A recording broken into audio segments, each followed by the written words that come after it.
The moment they gave Jaylen Brown over $300 million, we need to stop talking about, is this it for Boston?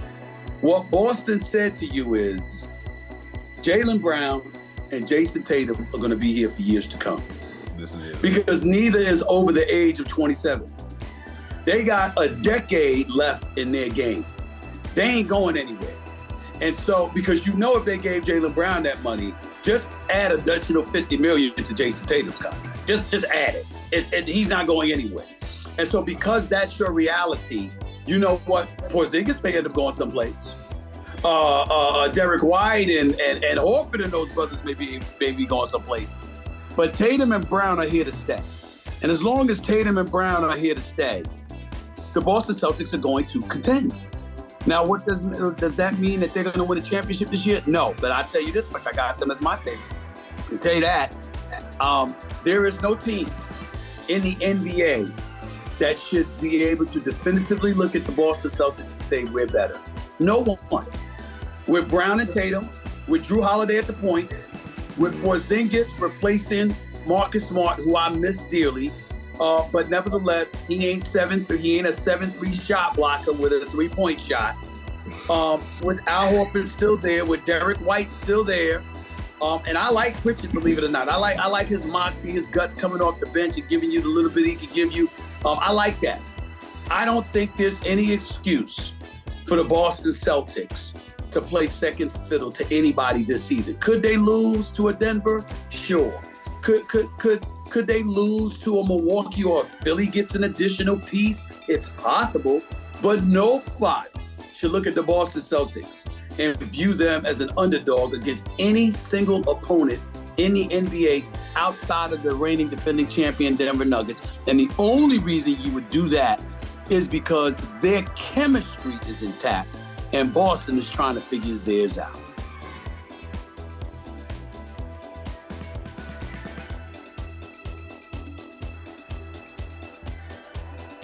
The Cedric Maxwell Podcast is brought to you by FanDuel, the exclusive wagering partner of the CLNS Media Network.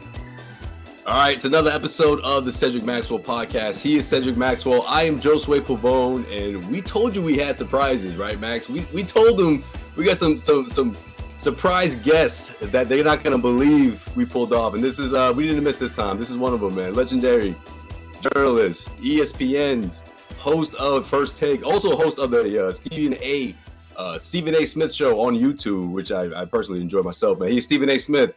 Welcome to the Cedric Maxwell Podcast, Stephen A. We appreciate What's going on, man? How you doing, man? You okay, my man? I mean, this, it's hazardous to your health to be working with this brother, Cedric Maxwell. You know what I'm saying? I want to make sure that you're okay.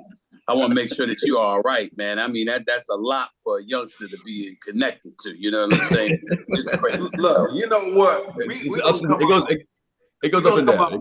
Right now, we're going to come off the rip right now and ask you, what the hell is this stuff going on with you and Charles Barkley? Because I know y'all boys, but it just look like some stuff going on. Oh, man.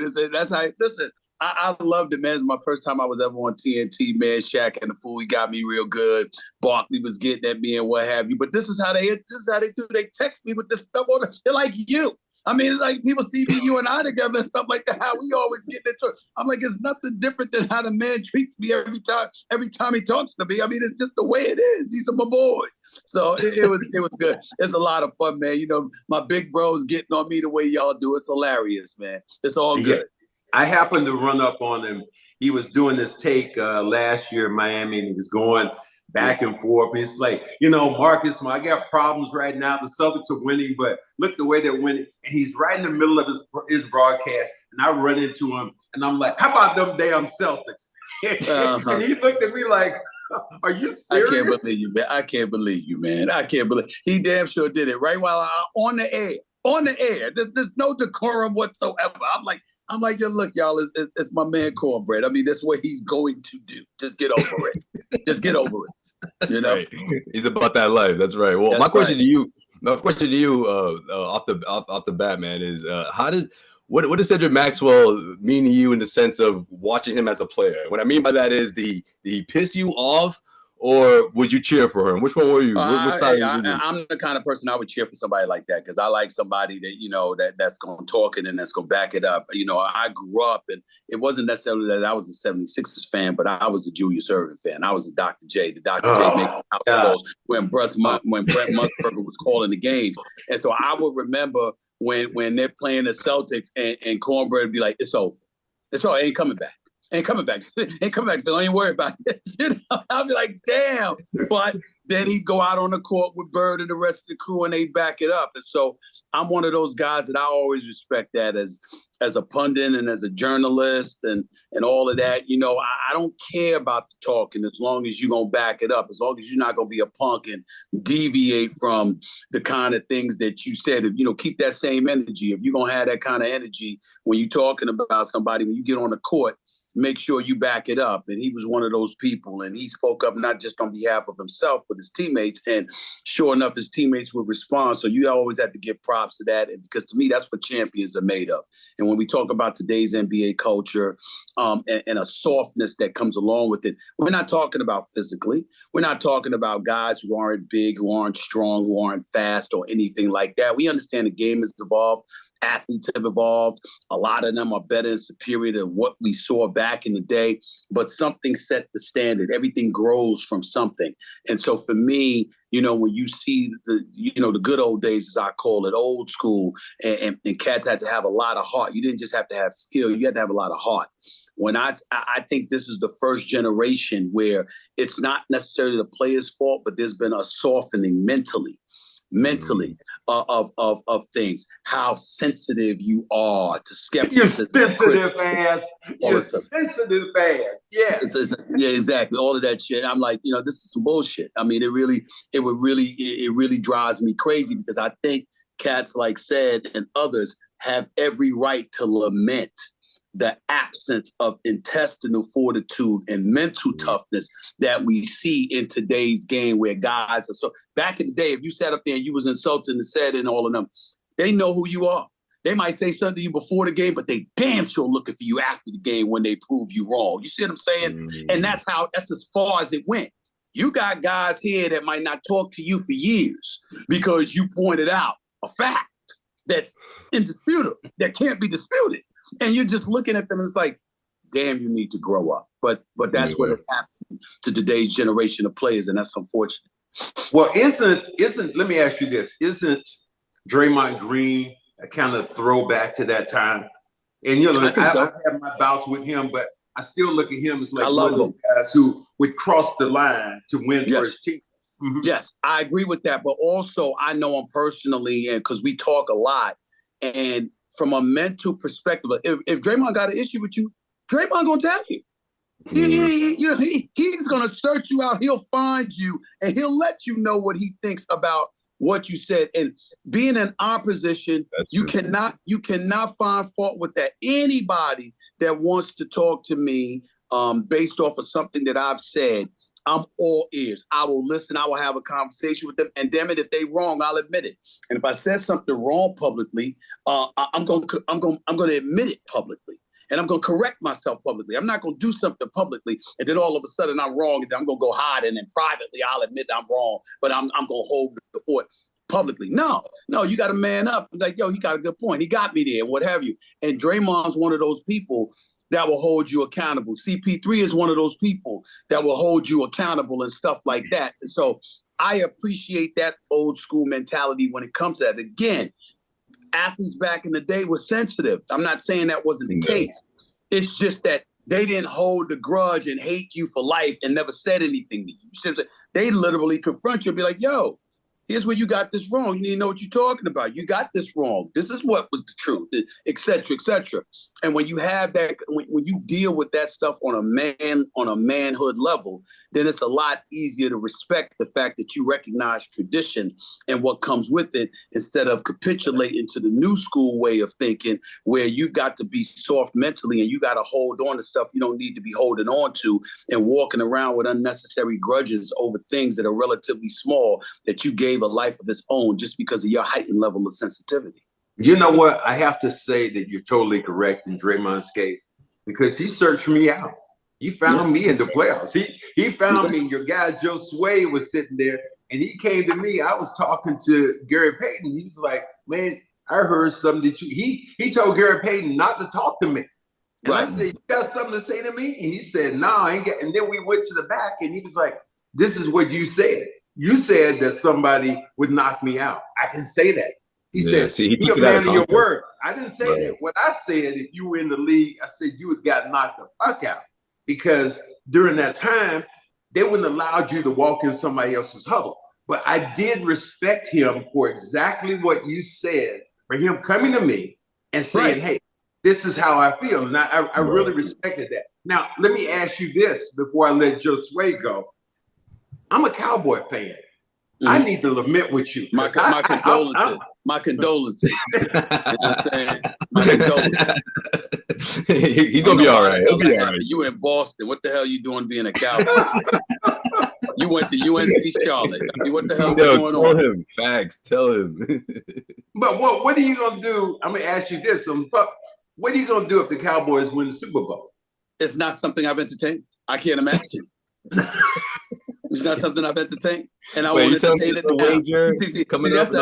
That's the question of a typical Cowboy fan. Let me ask him, what would he do if we win the Super Bowl? Nah. Y'all say it every year. You know we're going to win the Super Bowl next year, right? And y'all stink up the joint. I mean, please, ain't nobody trying to hear all of that. When you win, call me. Call me. You know, I'll deal with it then. But I'm not entertaining that, bro. I'm not entertaining it. You know what? Y'all will go down. You know what? You made a great comment, and I just wanted to touch on this before I do let Joe Sway go on. But you talked about yourself, and because I want to know about you in a little bit. And I remember you talking about ESPN, and when you first got there, they said you were going to be, you know, this is a big pond here, and you might be a little fish. And the quote I remember you telling the man was like, you know, no, that's not me. Your confidence went ahead, and you said, "No, you turned them damn cameras on, and you watch me work, and now you become a national celebrity." Did you ever think that you would take it to that level from where you were at Winston-Salem State to where you are now? I didn't believe that. I didn't analyze it that way. What I said to the producer was, I'm not going to be a little fish in anybody's pond. I mean, that's just how I roll. And, you know, it's very few things in life that I think that I'm relatively gifted at, but being on television is one of them. And when I'm on television, I believe I'm the best in the world. I really do. I don't think that anybody can do all the things that I've done. I've been a beat writer on a high school, college, and pro level. I've been a columnist. I've been a general sports columnist. Obviously, I've been a radio host. I've been in television. I've been an insider. I've been a reporter. I've been a pundit and commentator. I'm a personality now. Plus, I'm the executive producer of First Take, for crying out loud. The list goes on and on. With my podcast, you know, I own and operate it. It's mine. It's not associated with ESPN. I own and operate it. So now I'm a business owner with my own production company. I just believe that when it comes, it's truly the way that I feel. There's no accuracy to it. It's just a subjective opinion. But literally, when I'm on TV, it's the one time in my life when I'm in front of the camera, I believe that everyone is waiting for me. I believe that I take second place to nobody. I don't give a damn what pundit it is or whatever. And I respect everybody and all of them. You might have people that have more knowledge. You might have people that have more experience. You might have people that are better journalists. You might have people, somebody might be more exciting as a commentator. Somebody might have greater ratings or whatever. But I believe I'm the one person that has a resume that says, damn, he did it all and he can do it all. I'm the guy that they can come to and say, all right, you the pundit, but the host gets sick. Stephen A, in a drop of a nanosecond, can you move to the left and host the damn rest of the show? Because we need somebody to host the show. They know they can do that with me because I've done it. Oh, well, we need you to go to a game and report. They know I've done that. Oh, we need you to go on site and, you know, we need you to do X, Y, and Z. I've done it all. And so when I consider the level of versatility in the arsenal, it's like being on the basketball court said, you know what, It's somebody that could shoot, it's somebody that could rebound, it's somebody that could pass, it's somebody that could play defense. One of the reasons we call Michael Jordan the GOAT is because he could do whatever you needed him to do, whatever was necessary, because he had an arsenal that appeared to be unlimited. That's how I feel when I'm in front of the camera. I believe that I'm that dude, and I'm second to nobody. I just feel that way. Okay. I like that, Stephen. Score early this NFL season with FanDuel, America's #1 sportsbook. Right now, new customers get $150 in bonus bets with any winning $5 money bet. Right now, new customers get $150 in bonus bets with any winning $5 money line bet. That's $150 if your team wins. If you've been thinking about joining FanDuel, there's no better time to get in on the action. The app is so easy to use. There's a wide range of betting options, including spreads, player props, over-unders, and more. So visit FanDuel.com/Boston and kick off the NFL season. FanDuel, official partner of the NFL.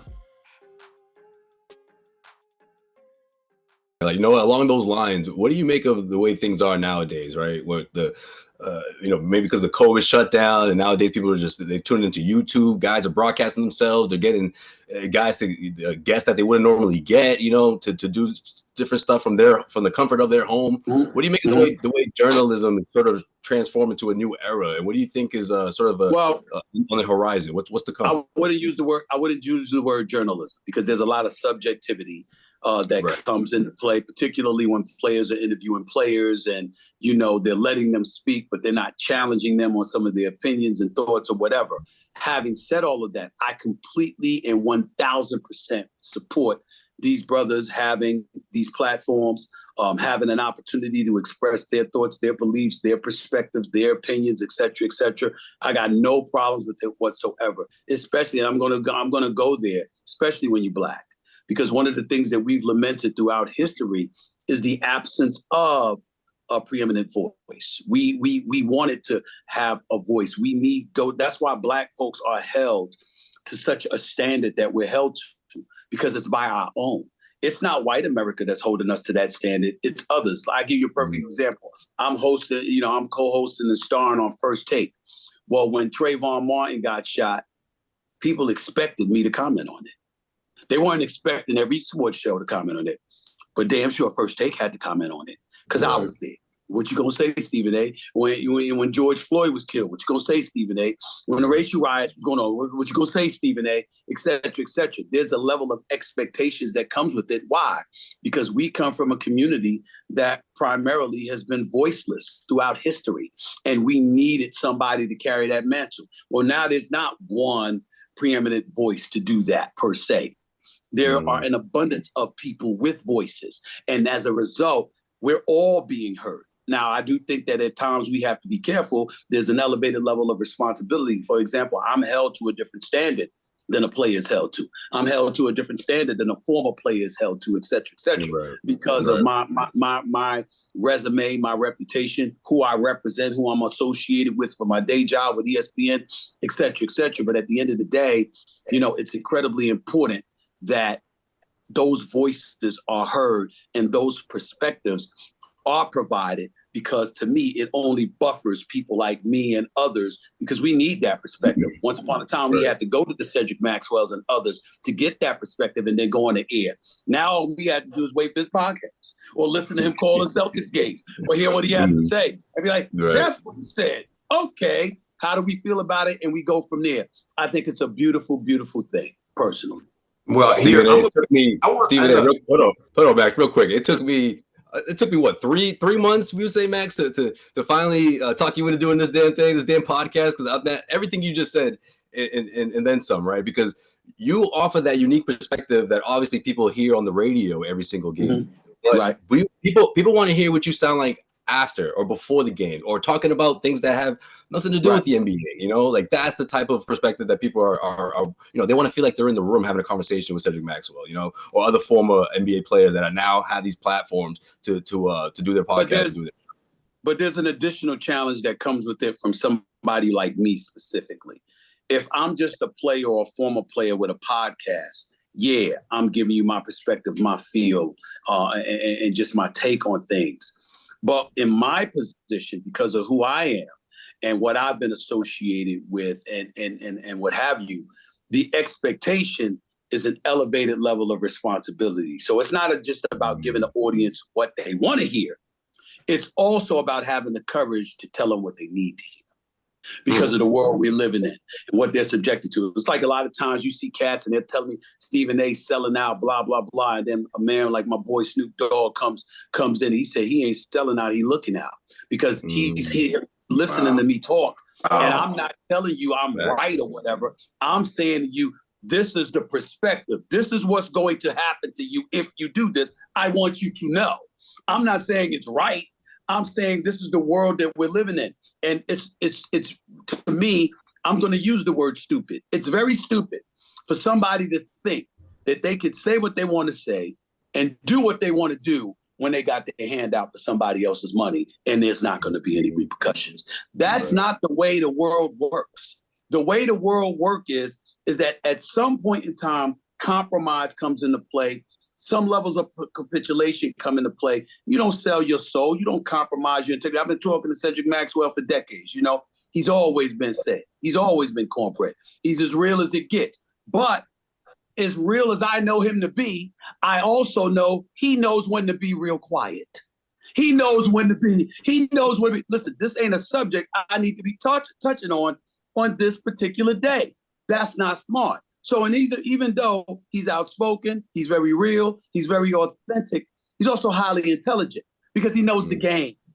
And so when you know the game, people in today's world would try to make you feel like, oh, you're a sellout because you're mindful of the game. But you have to make judicious decisions. And I'm talking to you directly right now. You gotta make judicious decisions. In other words, yeah, I want to make this point, but if this point is going to get in the way of this bigger point that needs to be made down the road, but I'm not going to be around to be listened to because I wanted to make this point on this little issue right here, then what is it really accomplished?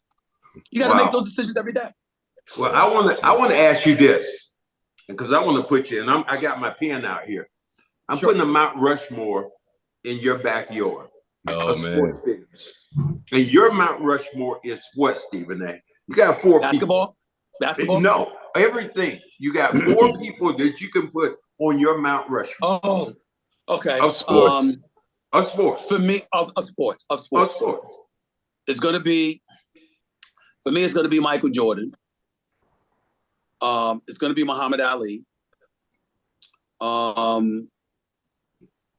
have to put Bill Russell there. The reason I have to put Bill Russell there is because it's not just the 11 championships. It's the duress under which he achieved it. He wasn't only just a champion as a player. He was a champion as a player coach. And yo, fellas, let's call it like we see it. It was in Boston in the 60s. Are you kidding me? Come on now. I don't have to get into it, but we know, okay? For him to achieve what he achieved, God rest his soul. I mean, there's nothing to talk about. I mean, it's just that phenomenal. And I would say him. This is gonna be good. Number 4 is gonna be good with you because you done left out a lot of people. I left out a whole lot of people. I'm gonna tell you. I'm gonna go. We could say Jackie Robinson integrating Major League Baseball. I get that. I would tell you that. I get that part, and it has to start somewhere.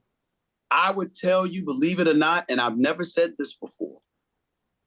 Probably Irvin Magic Johnson. Oh, wow. Turn the microphone up. Turn that shit off. Let me explain why. Let me explain why. Wow. If I could, it would be him with Bird. Because the same courtesy and credibility and reverence I'm going to give to Magic belongs to Bird too. Because they made the NBA okay to be brought into your living room. You know, but the reason I give that to Magic is because white America is white America, and Bird, you know, the hick from French Lick and his greatness and what he brought to the table, that's all fine, good, and dandy, and he was phenomenal. I'm a huge Larry Bird fan and major respect to him. But being white, he was always going to be embraced at that particular moment in time. But Magic wasn't. And There is no Michael Jordan. There is no LeBron James. There is no Kobe Bryant. I'm talking about in terms of being the global iconic figures that they are. None of those people achieved that if it were not for Magic Johnson. The reason why I give it to Magic over Jackie Robinson, even though Jackie Robinson integrated the sport of baseball, is because we still find ourselves having a problem with baseball. Baseball's 6% black. It's still a problem.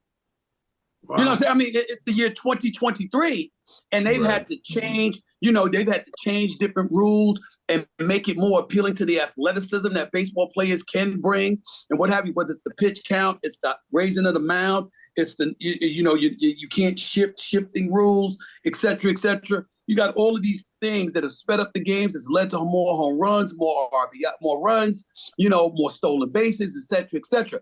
And that is really helping to ingratiate the sport with the younger generation and inviting folks of color even more so to the game. But my point is, in the year 2023, it's still a challenge for Major League Baseball, even though Jackie Robinson integrated the sport in 1947. Yeah. But Magic comes in 80, and a few years later, the NBA takes off. And it's on primetime television because of Magic and Bird. And Bird deserves credit, but he was white, and they were going to give it to him anyway. Everybody was going to get it. And that's why I got Magic on my Mount Rushmore. that was pretty good. No, let me just give you one of them that I had.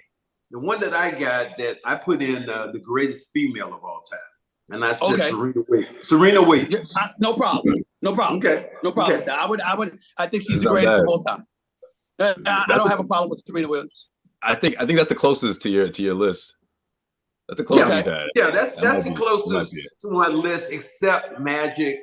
And as much as I hear him say that, I do give Magic super respect. I still hate him, but I still give him super respect for not only what he did for basketball, but more so what he did for HIV, what he did for, people going forward in business, to see how well they've done.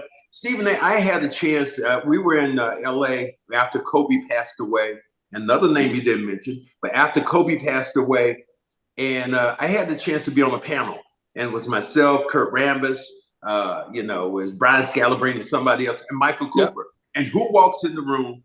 Oh, I'm sorry, Jeannie. I didn't know you guys were in here. I was coming down from my suite. It was Magic. He comes on stage. He reaches over to shake my hand. And I said, I'm not shaking your damn hand. He said, come on, man, show me love, man. I'm not shaking your damn. That's how much I hate that dude. But at the same time, I have to be 100% because that's what we do on this show. We keep it on 100. I have to give that brother his due diligence. Now, the guy that I think I lament more than anybody is Kareem Abdul-Jabbar. Because he has just been that bridge, and intellectually, to watch how he's grown over the years, the captain is amazing. Let me challenge you on that. Fantastic writer too. Let me challenge you on that because I love and revere Kareem, and we all should. 19-time All-Star, all-time leading scorer when he retired, held on to that for years until LeBron James eclipsed him last season. 6-time champion, 6-time MVP. We get all of that. Kareem Abdul-Jabbar, 7-1, the only player in the history of the sport with one patented move that no one could stop, no matter who it was, where you were, whatever. You know exactly what he was going to do, and there was nothing you could do about it, okay? All of those things are true. But I think that it was a couple of things this is where you have to give Bill Russell the nod, not just in terms of number of championships, but essentially this. Kareem Abdul-Jabbar was a brilliant mind who was off-putting, and people, as a result, ignored his brilliance. They were able to squash it because they found reasons not to listen to him. This is a guy that was standing behind Muhammad Ali when Jim Brown and Bill Russell and everybody was there. This is a guy that was fighting on behalf of our rights as black men, as black people, as a society as a whole, and how we needed to do better. Kareem Abdul-Jabbar should be revered for eternity. But when you talk about that Mount Rushmore, part of the element that has to come into play is almost like this mindset that you're challenging yourself. There's a difference between being listened to and being heard. Kareem Abdul-Jabbar was listened to, but Bill Russell was heard. Because no matter how they tried to derail Bill Russell, his integrity and his delivery and his presentation, it projected.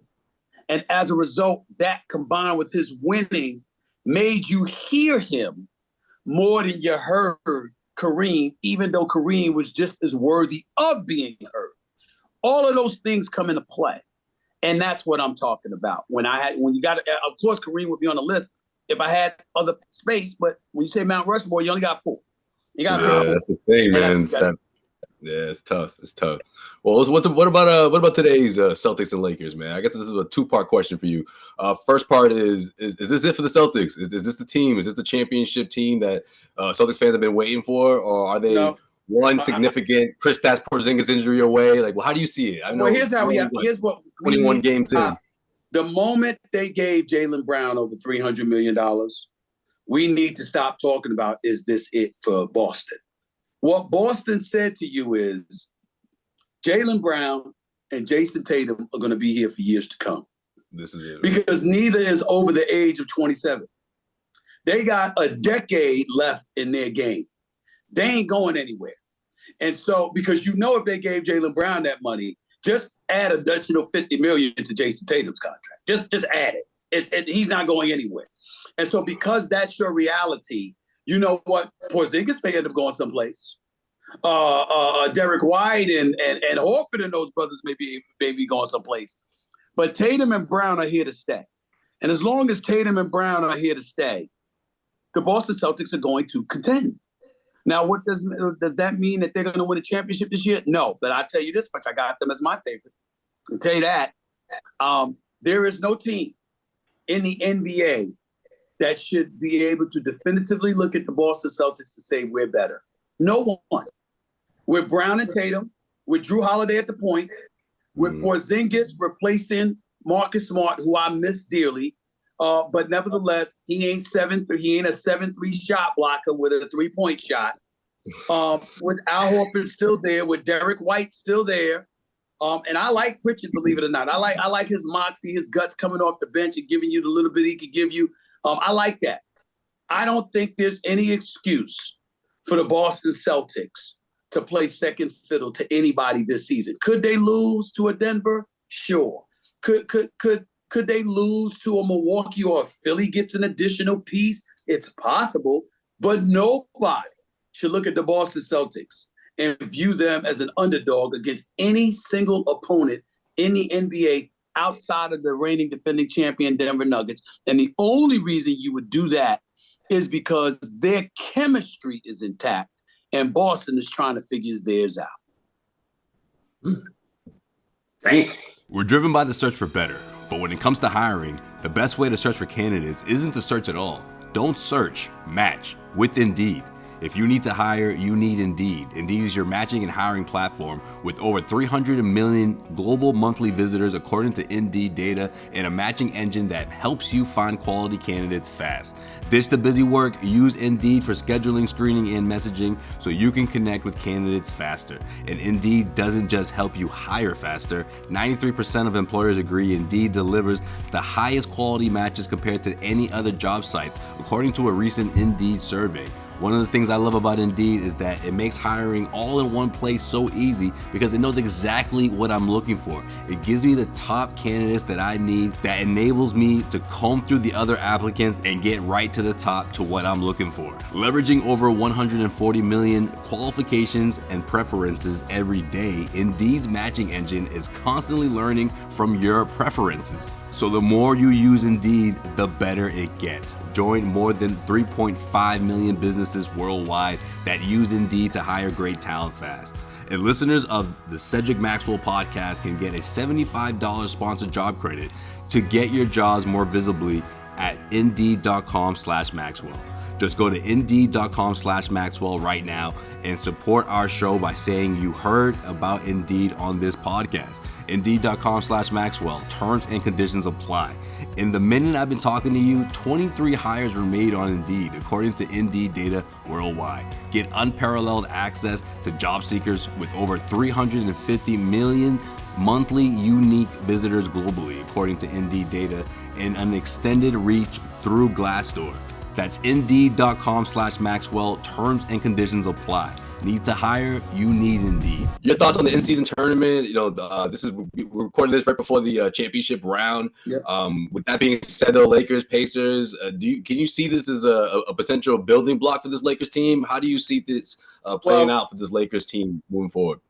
First of all, I'm in Vegas right now. I'm here in my hotel. The championship game is tonight as the time we're taping this. I would tell you, first of all, the in-season tournament is a success, much more successful than I thought it would be. And I felt this way for the last couple of weeks. You know, the night when I was convinced, when I saw Golden State lose to Sacramento 124-123 a couple of weeks. I mean, when I saw that game and how they were going at it and how invested that crowd was, that was a playoff atmosphere.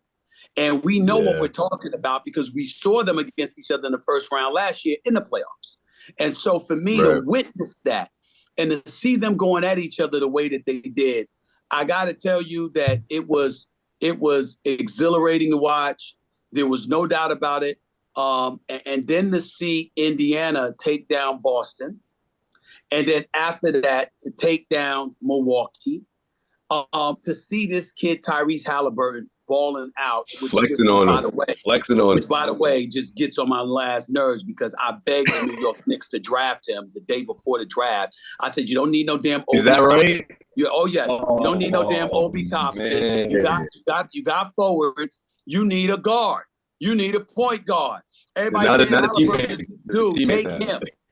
And they didn't listen and look at the Knicks. But the bottom line is, 10-0 against sub 500 teams and 2-8 against teams above 500. Go figure. But I will tell you that again, the in-season tournament is successful. I would tell you they need to get rid of that point differential thing where you got to run up the score on people. They need to get rid of that.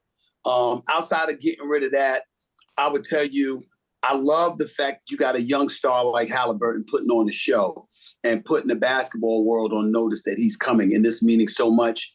But I love even more a 4-time champion and a 4-time league MVP like LeBron James going out there and playing the way that he played and showing you that this means something to him, even approaching the age of 39 in his 21st season in the NBA. I think it's a testament to his greatness, his competitive fervor. And to me said he personifies what a marquee is supposed to be like.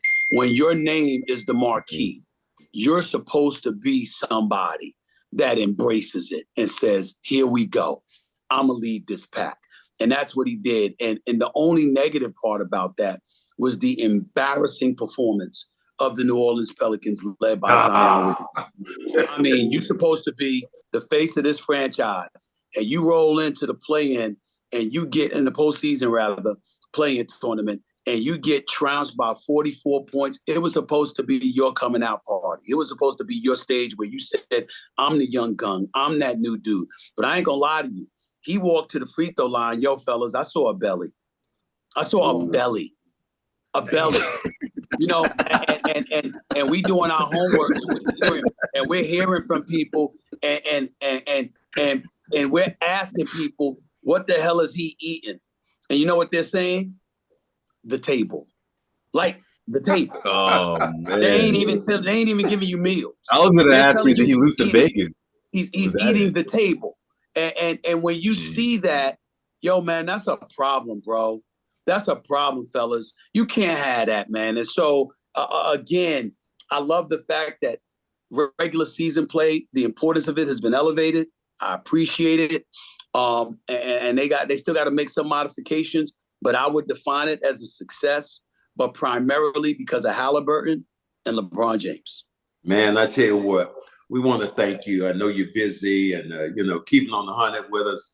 now you don't owe me that Appreciate it, damn man. meal that, I talked about before with you. told you to When you get it, made bro. that bet, you said, I tell you, this is going to happen. I think that's when Detroit was playing Boston and Boston beat them. We made a small bet on that, but now you off the hook, dude. But, I appreciate it. And lastly, before you go, man, I appreciate your integrity. I appreciate what you do for Black people.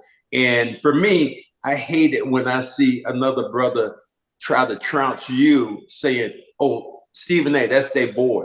You have to do a job. And I appreciate you doing your job. You represent yourself well. And what you do, as Josue and I said, you keep it on the 100. And if you're wrong, you're wrong. But because you are who you are representing, and now that you become so big, did you ever think that, you would do something that they would mock you on Saturday Night Live? I mean, dude, that's how big you become. That's crazy. I appreciate you, man. You know what? I love my man Cornbread for years, man. I appreciate you saying all those things. Thank you so much. You're my brother. I love you to death. But I got to tell you, man, it just, I've been blessed. I don't take it for granted. I work hard. Through the grace of God, I've been in this position and been placed in this position to make a difference. And to me, that's what I strive to do, to be honest with you. Yeah, I talk sports, but I use sports as a conduit to talk about a multitude of other things that are far more important than the world of sports, to be honest with you. And it really opened the gateways to others on the come up doing the same thing. And, I may not have a cause to feel this way. I mean, who am I? But when I see these players and I see a lot of these youngsters like Cameron and Mace, are here in Vegas and, they doing it, but, I'm proud of them. But when I see young cats on the come up doing stuff and when they give me love, it's one of the greatest honors that I feel because you know what, if you're not creating opportunities for other people and you all about yourself, what have you really accomplished? There's no success without successors. And to me, to have these youngsters, whether you're a baller or a former baller, whether you were somebody from the hip hop genre or wherever else, for cats to look at me and to say, yo, man, you inspired me to do this, man. You set the stage, you set the way for us. It's what I strive to do. And so the fact that I've been successful in doing that and people are noticing that and giving me that props and that level of recognition is really humbling and it touches my heart because it was one of my objectives. And it's really nice to see it all come into fruition and a lot of voices out there coming from our community to make sure that they're expressing our perspective and forcing corporate America and beyond to embrace it by letting them know we're not going away, we're not going anywhere. It's just a testament to our resolve as a people and what we bring to the table, and it's something that makes me very proud and very happy to be associated with. Well, thank you, my brother. That means a lot. That really, really resonates with me, man. I appreciate it. I've been on the Celtics beat about 6-7 seasons now, and man, that means a lot, man. Honestly, coming from you, and this is a very special day for me, man. If I'm being completely honest, someone I've watched growing up, and that everything you just said, man, it means a whole lot to me and to the rest of the culture for sure, man. 100%. Thank you. I appreciate it, man. Thank you. All right, so I'm doing this episode of Cedric Maxwell Podcast. He is Stephen A Smith. Cedric Maxwell. I'm Josue Pavone. We'll check you guys out next week. And who knows who we'll have next, man. Appreciate it. Once again, thank you, Stephen A Smith. We'll see you guys next week.